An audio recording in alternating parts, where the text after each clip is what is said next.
So, American foreign policy, past and present. We are going to look at the time period of independence up to World War I.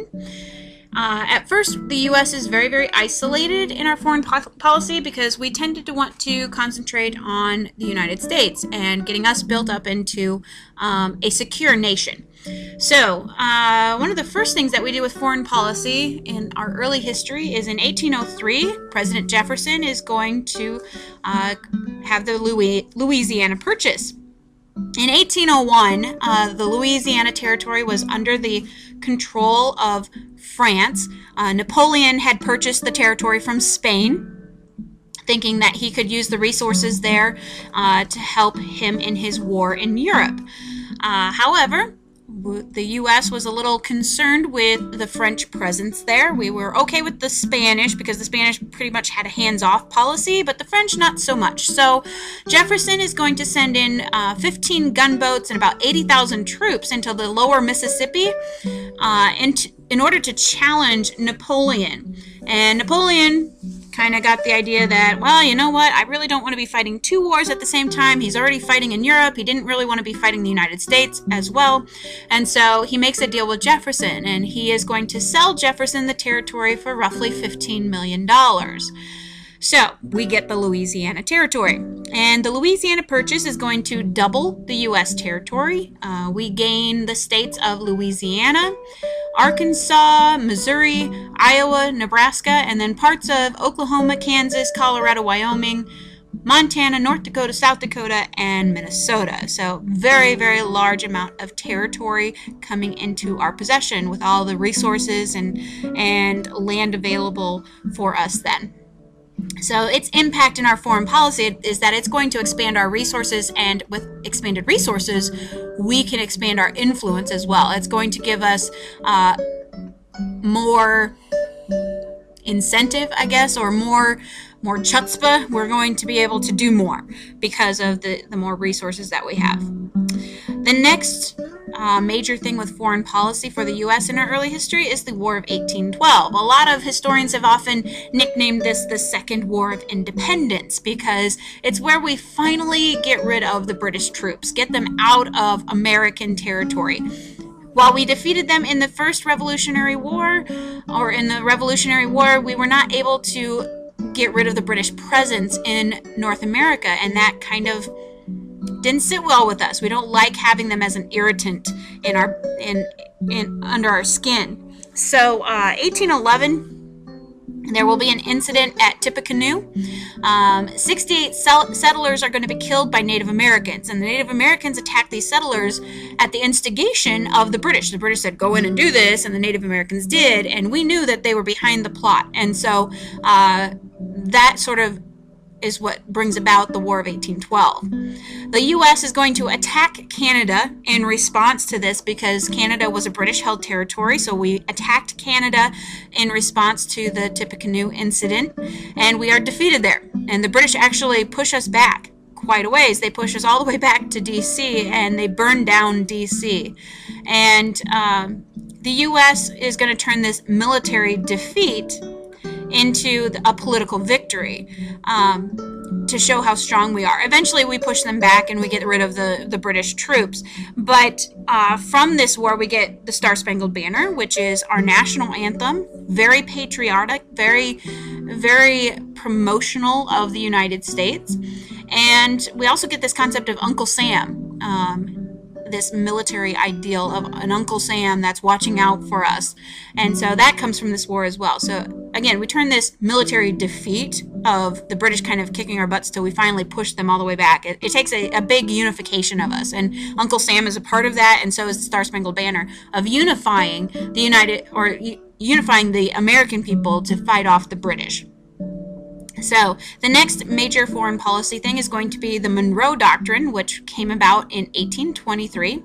It is first thought up by John Quincy Adams, and he is going to talk about this policy during some cabinet meetings, and James Monroe is going to be the one who kind of runs with it during his presidency. So that's why it's called the Monroe Doctrine rather than the Adams Doctrine.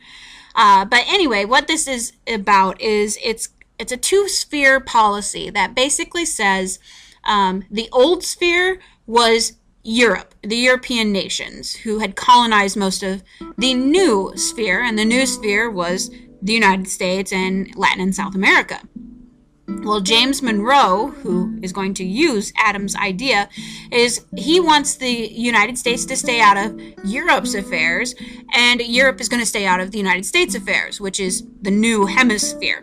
So Monroe basically says if the U.S. stays out of Europe, Europe is going to stay out of our territory, and our territory includes the entire Western hemisphere. So it's really a hands-off policy that any further expansion of European powers into what we consider our territory would not be tolerated by the U.S. So no more colonizing the Western Hemisphere or the new hemisphere, that we would be in charge of that. We'll take care of our side of the world kind of thing. And the Europeans can kind of just go their own separate ways.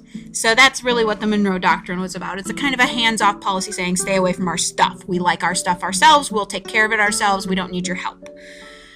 So the next major war that will take place is the Mexican-American War. And the Mexican-American War is over the territory of Texas. How do we get involved in Texas? Well, Texas was Mexican territory. However, we did have a lot of American families moving into the territory because the Mexican government was basically pulling them in. So it started out with just 300 American families moving there, but by 1830, about 18,000 Americans are living in the Texas Mexican territory. And the Mexican government was selling land very, very cheaply. They were selling 4,000 acres for $200. That is so cheap. And so that's what is drawing a lot of Americans there, because it's cheap land and it's good land for ranching and farming. And so that's why a bunch of Americans are going there. They're going there to capitalize on this cheap land. Well, it causes a problem because it's Mexican territory, and Mexican government isn't the same as American government. And the Americans are going to miss that home government. And so in 1836, the American colonists are going to try and take over Texas, and they declare the independence of Texas from Mexico. And the U.S. is very supportive of this because we feel that maybe we can eventually get that territory and add it to our own. If nothing else, it reduces Mexico's influence in North America. By 1845, President Tyler is going to annex Texas into the United States. So we take on Texas as a part of our country, part of our territory. And that doesn't sit well with the Mexicans because they felt that it was their territory. And if we were going to take it, we needed to buy it from them. And since we didn't buy it, we just kind of added on. That's a whole different thing. So in 1848, President Polk is going to start a war with Mexico in order to finalize that we own this territory. And Mexico loses, and Mexico is going to cede even more land to the United States. The U.S. is going to gain Arizona and New Mexico and California as a result. The U.S. becomes a world power after the Mexican-American War because we are finally a nation of sea to shining sea. We expand across the continent, and we own from the Pacific to the Atlantic. So we do become a world power in the respect that we gain a lot more land and more resources and access to more resources. The next policy is called the Good Neighbor Policy, and the Good Neighbor Policy deals with Central and South America. These areas of the Western Hemisphere were very, very unstable at times.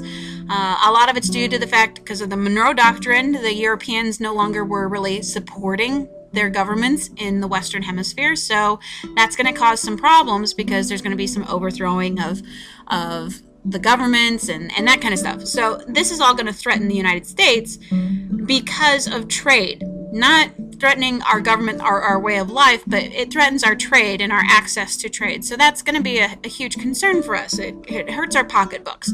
So early in the 1900s, we began to help police Latin America by sending in troops, sending in money, sending in supplies, whatever it took in order to really control these rebellious populations.